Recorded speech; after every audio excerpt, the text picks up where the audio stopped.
Subscribe now.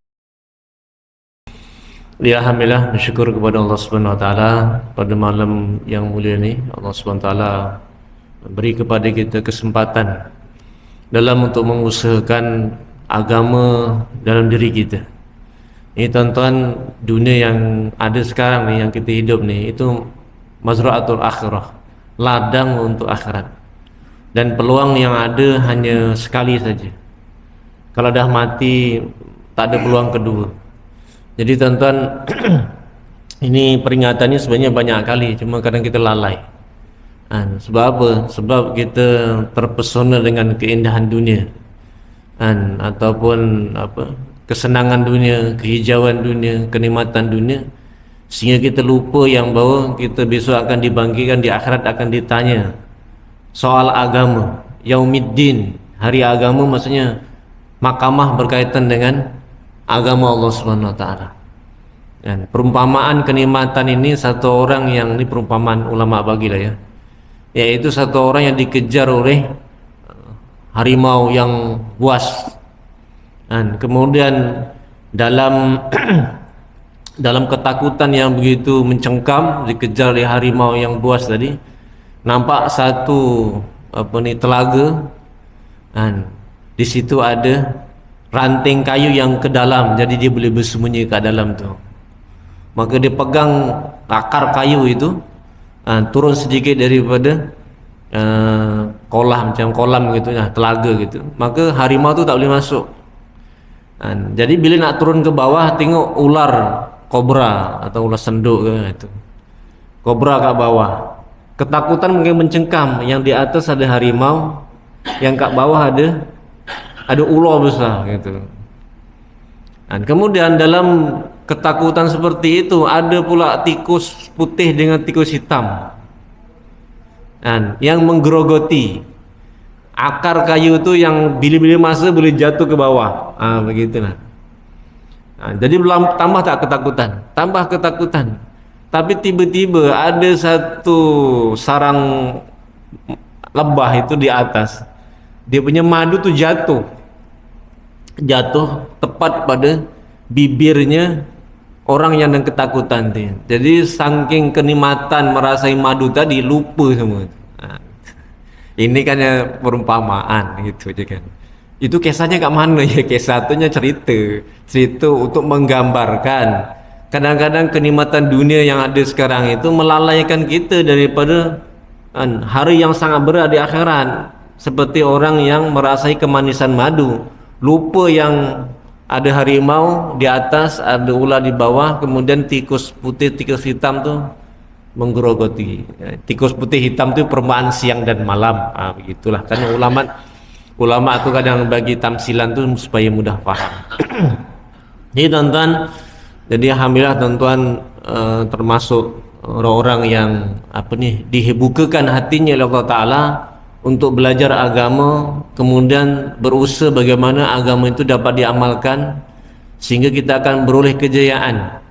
Kejayaan dunia dan akhirat itu kaitan hanya dengan agama saja. Wa may yuti'illah wa rasulahu faqad faza fauzan azima. Kejayaan yang besar kepada siapa?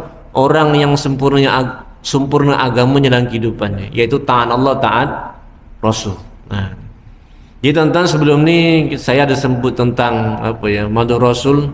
Mungkin kita dah banyak 3 tempat kita madu Rasul. Mungkin macam Ustaz Ishaq bin Mutaram ya, yang saya gantikan hari ini, itu dia ada kuliah ataupun sambutan madu Rasul ya. Kemudian tempat kuliah saya dekat Taman Tiara Perdana hari ini juga itu ada Maulid Rasul, jadi diganti dengan penceramah. Jadi saya free lah. Tiba-tiba saya jumpa ni Mak Nur, boleh tak kuliah kat sini? Ya, alhamdulillah. Itu tuan-tuan, dalam perbahasan selepas tentang madu Rasul itu berkaitan cinta. Penting tak cinta? Cuma tuan-tuan, saya nak tambah di sini, yaitu berkaitan dengan hubungan cinta kepada Allah dan Rasul dan berjihad di jalannya. Hari ini kita tengok di Palestin sedang perang antara orang-orang Palestin dan juga orang-orang Israel. bagaimana hukum satu orang itu berjuang berjihad sedangkan imam belum dilantik, maksudnya imam Amirul Mukminin tidak ada kan. Sekarang kita tak ada lagi Amirul Mukminin ya. Maka bagaimana hukum berjihad itu? Jadi jihad dalam bentuk ofensif ya. Kalau kita menyerang ofensif, kalau bertahan defensif ya. Betul ya cikgu? Saya bahasa Inggris yang pandai sangat. Kalau ofensif itu, maka perlu kepada imam, tidak boleh tak ada imam. Kalau tak ada imam tidak boleh dilakukan. Gitu. Kecuali ada imam saja. Bentuknya macam mana ofensif menyerang nih, maksudnya yaitu Nabi SAW akan menghantar jemaah jihad ini untuk pergi ke Rom, ke Parsi, gitulah. Kemudian sampai di Rom atau Parsi atau negara-negara yang kafir ini dikasih 3 pilihan dalam masa 3 hari, yaitu pertama dakwah kepada kalimah la ilaha illallah, dakwah kepada Islam, itu yang pertama, itu seruan yang pertama. Kalau orang-orang di situ tidak mau terima tentang kalimah tersebut, maka pilihan kedua, boleh tidak mau Islam, tetapi kamu di bawah pemerintahan orang Islam. Kebunnya taklah dirampas ya. Maksudnya kalau dia bekerja sawit ya tetap kerja sawit kat situ kan. Takkan diganggu orang kafir itu. Cuma Cuma pemerintahan itu di bawah kekuasaan orang Islam. Dan setiap orang-orang kafir di bawah perlindungan orang Islam itu wajib membayar jizyah kepada pemerintah Islam sebagai imbalan kita bertanggung jawab untuk menjaga kebajikan mereka. Seandainya ada musuh-musuh lain menyerang orang kafir di bawah pemerintah Islam, maka orang Islam ataupun pemerintah ketika itu wajib untuk memelihara kebajikan orang kafir, yaitu kafir zimmi namanya. Tetapi kalau dua pilihan ini tidak diterima, maka yang ketiga, yaitu setelah 3 hari selepas subuh, negara itu akan diserang. Jadi jihad yang seperti ini itu perlukan imam, ya, perlukan imam. Kalau tidak ada imam tidak boleh. Tak boleh kita senang-senang kumpul-kumpul orang Paling Mansur ada dalam 1000 orang gitu kan. Kita nyerang mana? Nyerang mana negara lah untuk mengislamkan. Tak boleh, kita tak ada imam gitu. Masalah pelantikan imam tu ada masalah kaedah fikih lah. Maksudnya kaedah bagaimana imam tu lantik, itu dalam bab yang lain gitu. Tetapi tuan-tuan, kalau jihad yang defensif, maksudnya mempertahankan tanah air, itu tidak perlu imam. Seandainya tanah kita diceroboh, tanah kita dijajah, kita berkewajiban untuk mempertahankan tanah air kita daripada dijajah ataupun dihancurkan orang-orang kafir. Jadi jihad yang berada di Syria, jihad yang berada di Afghanistan, jihad berada di Yaman ataupun di mana-mana mujahid-mujahid yang berperang itu sifatnya adalah defensif. Jadi di Palestin, saya sentuh Palestin sebab tengah perang kan, jadi saya sentuh sekilas tak apa. Kitab ni tak baca Ustaz, nantilah tak apa ni kitab ni tak lari, nanti kita baca lah. Pasal ni kan peristiwa seperti ini jarang berlaku, jadi saya sentuh sikit lah. Jadi di Afghanistan ini, maka kewajiban bagi orang-orang Islam itu untuk mempertahankan tanah air. Kemudian apa hukum jihad? Mempertahankan agama ataupun memperjuangkan agama atau menjaga tanah air orang Islam daripada dijajah oleh orang kafir. Makanya fardu kifayah atau fardu ain, mengikut keadaan. Jadi bagi orang Palestin itu menjadi fardu ain, bagi kita jadi fardu kifayah. Ustaz, bila masa kita akan jadi fardu ain? Ya, kalau tentera Israel dah sampai Rengit. Dah sampai Rengit, kita sibuk nyawit pula, nanam nenas pula, sibuk cari rezeki, tak buat persiapan untuk menghadapi orang kafir dah sampai Rengit. Ini berdosa orang Islam seperti ini. Kenapa? Karena membiarkan kita jadi hancur, sedangkan tentera dah sampai Rengit gitu. Rengit jauh tak ya? Tak jauh. Sebenarnya Batu Pahat pun kita dah buat persiapan tau. Apa dia sama Rengit? Rengit ni tinggal tunggu je. Rengit sampai sini 1 hari, kadang 2 hari sampai dah tentera jalan kaki. Gitu.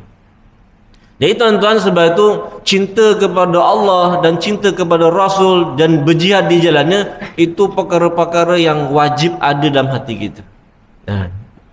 Dalam Al-Quran Allah Subhanahu Wa Taala memperingatkan, Qul in kana aba'ukum, katakanlah Muhammad, in kana aba'ukum, jikalau bapa-bapa kamu, wa abna'ukum, anak-anak kamu, wa ikhwanukum, saudara-saudara kamu, adik-beradik ya, wa azwajikum, yaitu istri-istri kamu, wa ashiratukum, yaitu kaum kerabat kamu, wa amwalun iqtaraftumuha, harta benda yang kamu usahakanlah, termasuk nyawit ke nenas ke, terserahlah harta apa yang kita carikan. Wa tijaratun tahsyauna kasadaha, atau kamu berniaga, terserah berniaga berga ke, air cincau ke, air bandung ke, yang penting berniaga yang kamu takuti akan kemerosotannya. Kemudian yang seterusnya, yang ke-8, wa tijaratun wa masakinu, tempat tinggal, banglo kita lah kalau kita ada banglo, kalau tak ada pondok lah kita. Rumah-rumah, wa masakinu tardaunaha, yang kamu sukai, ahabba ilaikum minallahi wa rasulihi wa jihadi fi sabilih, lebih kamu cintai daripada Allah, lebih kamu cintai daripada Rasulnya, dan berjuang berjihad di jalannya, fatarabbasu, kata Allah, tunggu ancaman daripada Allah, hatta ya'tiyallahu bi amri, sehingga Allah akan datangkan kepada kamu satu azab, wallahu la yahdil qaumal fasikin, dan Allah tak akan beri hidayah kepada orang-orang fasik. Jadi kalau hukum cinta apa? Sekejap ya. Saya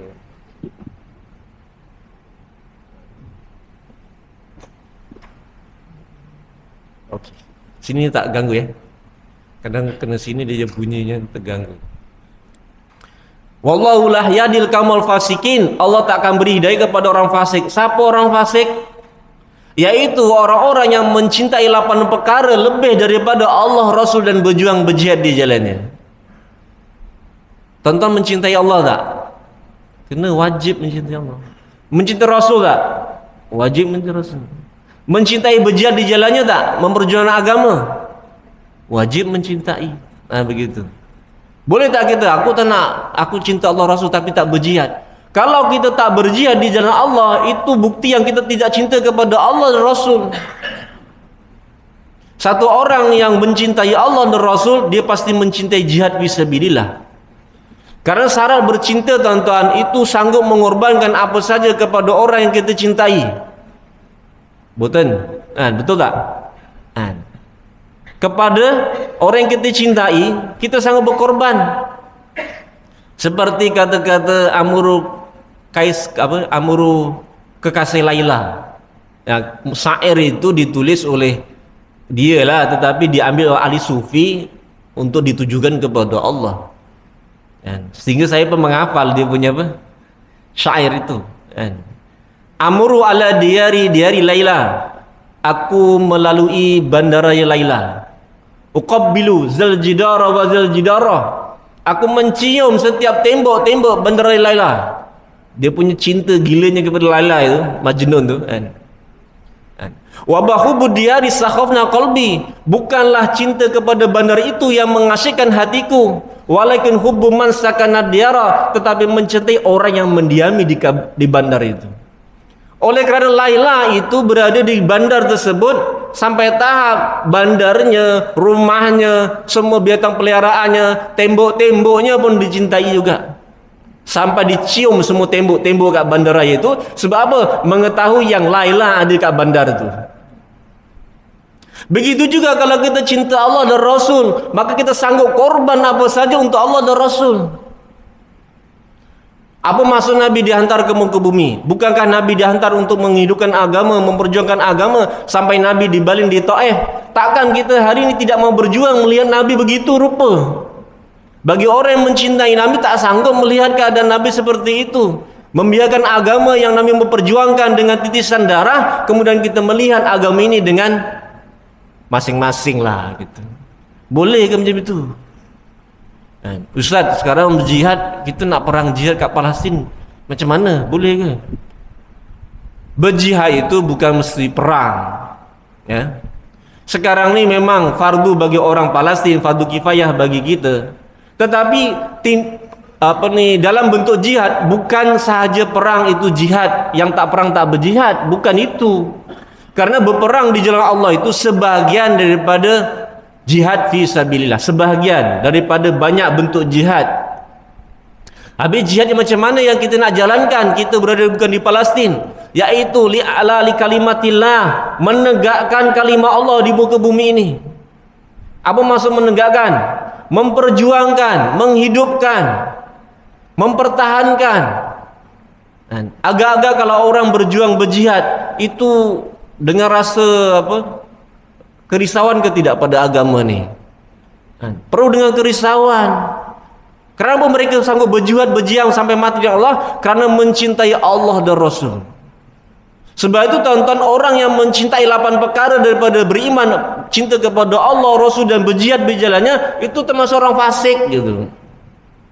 Habis macam mana Ustaz supaya kita bukan termasuk orang fasik? Dalam hati kita kena ada cinta Allah, Rasul dan berjuang berjihad di jalannya. Saya tak tahu macam mana bentuk berjihad. Okey, saya tunjuk tuan-tuan jihad yang bagi tuan-tuan lah. Tuan-tuannya dah duduk majlis ilmu, tuan-tuan kena ajak orang lain untuk majlis ilmu juga. Tuan-tuannya berusaha untuk mengamalkan agama, tuan-tuan kena ajak orang lain untuk amalkan agama. Saya tak ada ilmu Ustaz nak menceramah orang-orang yang saya dakwah itu. Bukan mesti kita menceramah wa qala Allah taala wa qala Nabi sallallahu alaihi wasallam. Dia kita bahasa Arab pun tak pandai. Tak payahlah macam itu tugas ustaz lah. Tetapi tuan-tuan, monggo mari masjid. Takkanlah 3 perkataan tak boleh. Cerita dekat warung roti canai contohlah. Kita kan duduk setengah jam, cerita lebih kurang 28 minit, cerita tentang itu gini-gini. Nanti ujungnya nanti sama-sama ya ceramah Ustaz Erwin ada, kita datang ya. Gitu cukup. Bukan mesti kita setengah jam tu, wah duduk dia dengar ya. Jangan ada yang cakap kat sini, aku nak ceramah kau makan roti canai nanti duduk. Ya taklah seperti itu. Macam itu lari semua orang. Tak payahlah makan roti canai sini. Kita baru duduk je orang dah lari dah. Sebab apa? Dah tahu lah ceramah setengah jam mesti dah kena kat situ lah. Orang lari macam itu. Habis bagaimana? Ya kitanya melayan seseorang tu mengikut keadaan seseorang. Kalau bayi kok dikasih makan Kentucky Fried Chicken memang sedap tapi tak boleh masuk mulut dia. Namanya bayi. Dalam agama kita mesti bayi gitu. Sebab apa? Baca Quran mesti gagap-gagap lagi. Suruh sembahyang pun mesti lengah-lengah lagi, tu bayi namanya. Mesti budak gitu. Ya tunggulah dah besar sikit. Jadi proses daripada bayi sampai kepada dewasa perlu makan masa tak? Perlu makan masa kalau dalam bentuk badan satu orang bayi. Tapi kalau jiwa kita ataupun roh kita menjadi satu orang dewasa dan ma'rifatullah, itu kadang-kadang walaupun janggut putih tapi masih bayi lagi gitu. Boleh jadi tak? Boleh jadi gitu. Sebab apa? Sebab tak menengah-nengkat bantut gitu kan. Di segi badan bantut lah, di segi agama tak menengah-nengkat. Jadi tuan-tuan, dalam kita berjihad ini mengajak orang kepada kebaikan, itu ikut keadaan lah. Tetapi kena tanamkan cinta kepada berjihad itu. Ini jalannya Nabi sallallahu alaihi wasallam. Kalau tuan-tuan tak berjihad, tak beramal ma'ruf nahi mungkar, agama ini akan mati. Rukun agama yang besar itu ada berapa rukun agama? Kata Ustaz Nazri dalam ceramah Abdul Rasul. Berapa? 12 kan?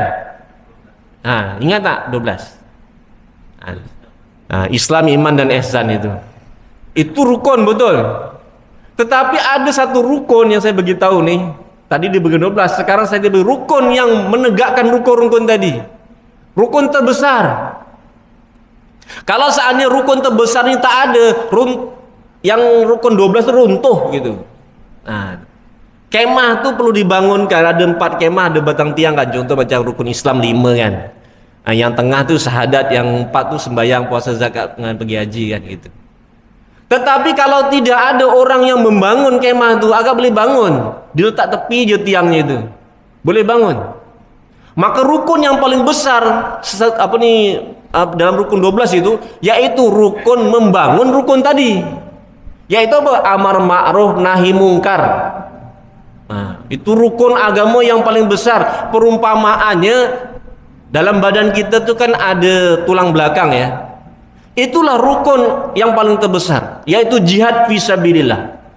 Sebab itu tuan-tuan, kita kena mencintai Allah, mencintai Rasul, dan berjuang berjihad di jalannya melebihi segala-galanya. Jangan sampai kita hari ini ada harta menyawin, menanas ke apa, berniaga, tetapi tak ada sedikit pun harta untuk fisabilillah.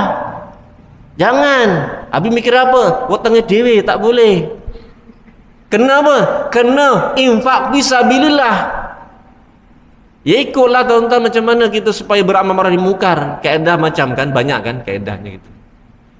Penting tak tu amal ma'ruf nahi mungkar? Jihad tu penting. Dan inilah sebenarnya kemuliaan yang ada pada umat ini. Apa kata Allah dalam Quran? Kuntum khara ummatin ukhrijat linnas ta'muruna bil ma'ruf wa tanhauna 'anil munkar wa tu'minuna billah. Kamulah kuntum khaira, kamulah sebaik-baik umat yang dikeluarkan untuk manusia. Kuntum khara ummatin ukhrijat linnas, dihantar, diutus oleh Allah Ta'ala kepada umat seluruh manusia. Sebagaimana Nabi dihantar untuk kafatal linnas, kita juga kafatal linnas juga. Hukumnya apa tu? Jihad tu fardu kifayah kalau untuk satu dunia, tapi fardu lah begitu. Macam di jihad di Afghanistan, jihad di Palestin, itu kan fardu kifayah. Boleh tuan-tuan? Apa dia punya tu rukunnya? Ukhrijat linnas, dihantar untuk manusia. Apa dia punya kerja dia? Ta'muruna bil ma'ruf wa tanhauna 'anil munkar, yaitu jihad fisabilillah. Ni amar ma'ruf nahi mungkar itu mengajak kepada kebaikan, mencegah kemungkaran. Itulah isi dalam jihad fisabilillah, yaitu menegakkan rukun agama itu. Yang pertama memanglah kita sendiri, kita kena bangunkan dalam diri kita. Tapi tuan-tuan, kekuatan agama dalam diri kita ini itu bergantung kepada penyebaran agama. Kalau tuan-tuan tidak ada semangat jihad, jawapannya tuan-tuan tak pergi masjid lah lama-lama. Tuan-tuan tak ada keinginan untuk hidupkan agama, maka dalam diri tuan-tuan akan malam ruh agama itu. Tetapi kalau tuan-tuan ada keinginan untuk menghidupkan agama, secara otomatik dalam diri kita agama akan bertambah kuat. Nah, gitu. Betul ya? Kan? Seperti itu kan ilmunya kan? Sehingga apa? Sehingga dalam Quran beritahu, hal adulukum ala tijaratin tunjikum min azabin alim. Hendakkah aku tunjukkan kepada kamu satu perniagaan yang boleh menyelamatkan kamu daripada azab api neraka? Tu'minuna billah wa rasulihi wa tujahiduna fi sabilillah. Beriman kepada Allah, maksudnya mencintai Allah lah sama. Beriman kepada Allah, beriman kepada Rasulullah, wa tujahiduna fi sabilillah, dan berjuang berjihad di jalan Allah bi amwalihim wa anfusihim. Bi amwalikum wa anfusikum, dengan diri kamu dan harta kamu. Ustaz, saya tak mampu nak bawa diri. Ya paling kurang harta gitu. Halib diri macam mana di diri? Ya diri kita paling kurang lepas makan roti canai itu ya, yuk nanti mari masjid. Gitulah gitu. Boleh tak? Ya. Ya kita tak mampu nak berjihad seperti orang-orang yang terdahulu yang sanggup mengorbankan nyawa di jalan Allah. Tetapi tuan-tuan, kalau dah ada imam yang dilantik dan diiktiraf dalam seluruh orang Islam, maka bila diseru untuk berjuang berjihad, maka jadi fardu ke atas kita. Seandainya besok Imam Mahdi dilantik ataupun diangkat menjadi khalifah Amirul Mukminin di kalangan orang Islam di makam Ibrahim, kalau dilantik mungkin tak tahu tahun depan ke apa kan contohnya, itu telah dilantik kemudian pengisiran Parik Mansur kehantar 5 orang berjihad, maka 5 orang wajib kena pergi. Tapi yang jelas dia bukan 3 serangkai, tak payah ikutlah. Yang maksudnya yang kuat-kuat gitu. Itu dah wajib ya. Jangan pula kita hari ini bila diseru kita jadi seperti orang-orang munafik. Jangan kau pergi berjihad dalam keadaan panas. Apa kata Allah? Neraka lagi panas. Tak payah pergi berjihad berjuang di Palestin. Orang sana tu comel-comel, nanti kau pergi sana malah nanti kau terfitnah dengan perempuan. Maka kata Allah, kamu telah terfitnah dengan meninggalkan jihad fisabilillah. Itu tuan-tuan, semangat jihad ni kena hidup, boleh tak ya? Boleh tak tuan semangat jihad? Macam mana nak bangunkan ya semangat jihad ni? Ia termasuk Maulid Rasul itu diwujudkan ataupun dianjurkan. Itu untuk mewujudkan semangat jihad itu. Cinta kepada Allah dan cinta kepada Rasul itu. Boleh tuan mungkin setakat itulah tentang perbahasan jihad. Dalam sikit banyak menjabat jihad ni, tapi itu sebagiannya lah. Tuan-tuan, kita tak mampu nak pergi sana, kita berdoa kepada Allah supaya sahabat-sahabat saudara kita yang berjuang berjihad itu diteguhkan hatinya, jangan mundur, sama ada agama tersebar ataupun kita mati dalam memperjuangkan agama. Boleh tuan-tuan macam itu? Sama ada agama tersebar ataupun kita mati, ataupun lain, agama tak sebar aku cabut lari, jangan gitu. Jangan ya, jangan lari dari medan perang ya. Tapi kita tak perang, kita perang lah nih, perang lawan nafsu kat sini. InsyaAllah, mudah-mudahan lah. Okey, ada berapa minit lagi? 5 ada 10 minit, tak apa, sentuh sikit bab tauhid ya, yang lepas. Jadi tuan-tuan, dalam bab tauhid ini kenapa sangat penting dalam ilmu tasawuf? Sebab itu termasuk ilmu fardu ain. Dan dalam ilmu tasawuf itu merangkumi kepada tauhid, fiqh dan tasawuf itu sendiri. Tidak mungkin satu orang belajar tasawuf tanpa belajar fiqh dan tauhid, tak mungkin. Gitu. Tapi kadang-kadang orang belajar tauhid dengan fiqh tak semestinya belajar tasawuf. Tapi kalau ikutkan berdosa tak belajar tasawuf. Sebab itu tuan-tuan, yang dikatakan ahli sufi itu adalah orang yang faqih dengan agama, tetapi orang yang ahli fiqh itu belum tentu sufi, gitu ya. Jadi kalau tuan-tuan nak jadi ahli sufi atau orang yang kenal kepada Allah, wajib belajar tauhid, wajib belajar fiqh dan belajar tasawuf. Tiga-tiga ilmu fardu ain itu yang sangat penting. Iman, Islam dan ihsan. Kata Ustaz Nazik, ilmu rasa ya.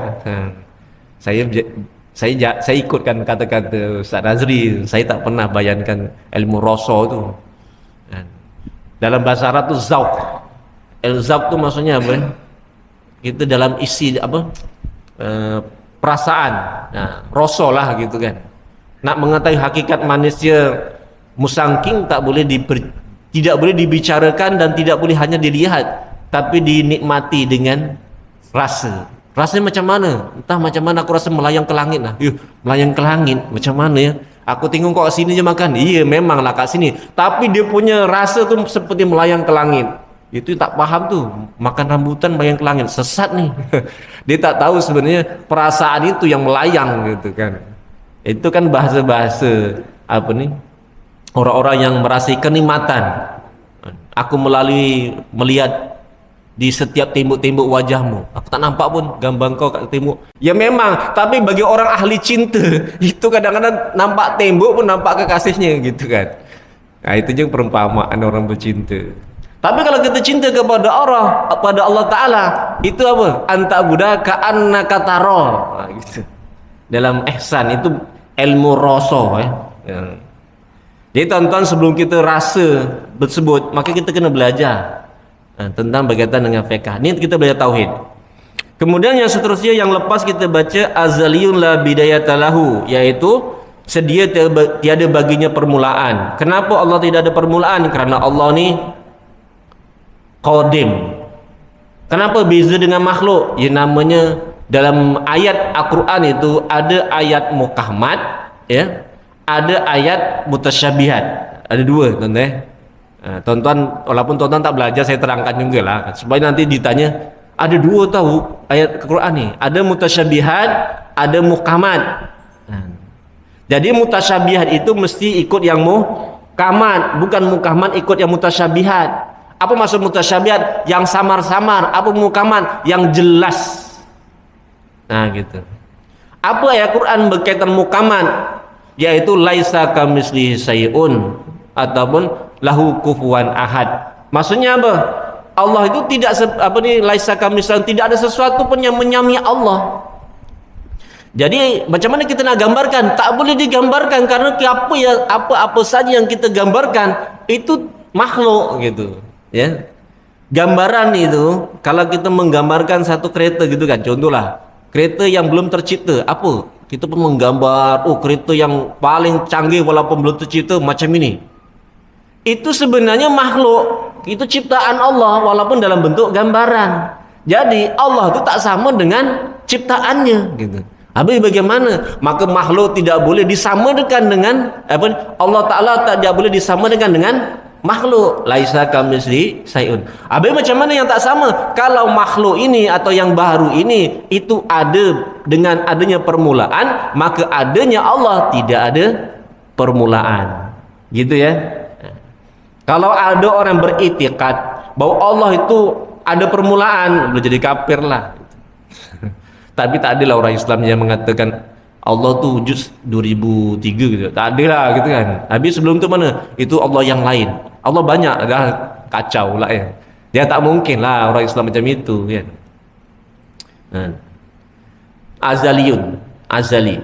Kemudian yang seterusnya sarmadiyun, la nihayata lahu, kekal tiada baginya kesudahan, ataupun dalam sifat 20 dikatakan wujud, kidam, baqo, kekal. Habis kita hancur tak? Kita akan ada permulaan dan ada pengakhiran. Dan Allah tidak ada awal dan tidak ada akhir. Kalau Allah akhir atau binasa, maka seperti makhluk, mustahil hukumnya. Gitu. Jadi sifat yang wajib yang kita kena yakin dan tahu adalah Allah itu kekal ataupun baqo. Sifat 12 wujud, kidam, baqo. Kemudian yang seterusnya munazahun, yaitu bersih an musyahabatil makhluqati, daripada menyerupai atau bersamaan dengan yang baru atau dengan makhluk. Tidak boleh tidak menyerupai. Zat Allah Ta'ala itu tidak boleh menyerupai makhluk gitu. Mesti lain. Ayatnya apa? Laisa kamitslihi syai'un wa huwas samiul basir. Tiada sesuatu yang seumpama Allah, yaitu yang Maha mendengar lagi Maha melihat. Seandainya ada orang mengatakan Allah itu seperti makhluk, itu ya jelas sesat lah ya gitu. Ada tak pendapat macam itu? Ya tak ada. Kalau Islam ya tak ada. Orang kafir lain lah. Orang kafir ya ada yang tuahnya banyak tangannya, ada yang tangannya satu, itu perutnya buncit dan sebagainya itu. Kemudian yang seterusnya laisa bijismi musawwar. Ini perbahasan penting nih. Apa itu maksudnya? Laisa bijismi musawwarin. Tiada bagi Allah itu bejisim yang berupa. Bejisim yang berupa. Maka kita sebagai Ahlussunnah wal Jamaah tidak boleh mengatakan Allah tu ada tangan, Allah tu ada kaki, Allah itu ada telinga, ada lidah, ada mulut, ada bibir, ada mata, ada otak, ada kepala, ada kaki, ada perut, usus. Tak boleh macam itu. Tak boleh. Ada tak yang mengancam itu? Ada gitu. Siapa yang macam itu? Wahabi. Kenapa? Wahabi mengatakan Allah tu ada tangan, tapi tangan Allah tak macam tangan kita. Maka itu yang dikatakan bijismi musawwar. Maksudnya jisim yang digambarkan. Maka bagi kita Ahlussunnah wal Jamaah, ayat-ayat mutasyabihat itu tidak boleh langsung mengatakan Allah ada tangan, walaupun dalam hadis yadullah faqa aydihim, tangan Allah di atas tangan-tangan mereka. Maka perkataan tangan, kita tahu tangan macam ini. Tapi kalau kita nisbatkan kepada Allah, maka kita tafwid. Apa tafwid? Serahkan maknanya kepada Allah. Jangan kita kata, oh tangan Allah seperti tidak ada Allah di tangan, tapi tangan Allah tak seperti tangan kita. Itu termasuk bijismi musawwar, dilarang dalam akidah. Dan itulah akidah Nabi SAW. Habis kenapa Wahabi di Johor dikatakan sesat? Kerana orang Wahabi mengatakan Allah itu ada tangan. Tangan Allah itu sebelah kiri, sebelah kanan, dulu sebelah kanan. Kemudian dalam Al-Quran kadang-kadang ada tangan, ada satu tangan, ada dua tangan. Habis bagaimana tangan Allah ada berapa pula nanti gitu. Jadi bagi kita Ahlussunnah wal Jamaah, kita serahkan makna tangan kepada Allah, jangan dibahas, jangan digambarkan. Nah, gitu. Kalau digambarkan nanti jadi mujasimah. Nah, seperti orang-orang Wahabi. Habib kafir ke? Jangan kafirkan dulu. Ya. Dia tahu Habib apa itu tak kafir? Itu bid'ah. Nah, bid'ah sayyah. Jadi termasuk apa? Ahlul bid'ah yang mengatakan Allah itu ada tangan tapi tangan Allah tak sama tangan kita. Allah tu ada muka tapi muka Allah tak sama dengan kita. Allah ada kaki. Nanti sebutlah Allah ada perut, Allah ada betis. Ada tak betis? Ketika betis Allah disingkap dalam Quran. Hanya jadi kacau kat situ. Nanti kita bahas ini akan datang insyaallah. Bismillahirrahmanirrahim. Alhamdulillahirabbil alamin, wassalatu wassalamu asrafil anbiya'i wal mursalin wa ala alihi washabihi ajmain. Ya Allah Tuhan kami, tolonglah kami dan mentaati perintah-Mu ya Allah. Tolonglah kami dan menjaga larangan-Mu dan mengikuti sunnah Nabi-Mu ya Allah. Ya Allah, bersihkan hati kami kata nusa dan maksiat.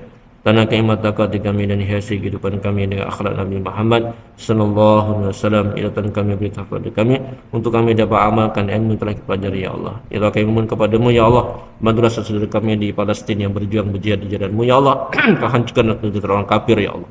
Wassallallahu alaihi Muhammad wa ala alihi wasallam. Walhamdulillahirabbil alamin. Subhanallah bihi subhanakallahumma wa bihamdika asyhadu an la ilaha illa anta astaghfiruka wa atubu ilaik. Assalamualaikum warahmatullahi wabarakatuh.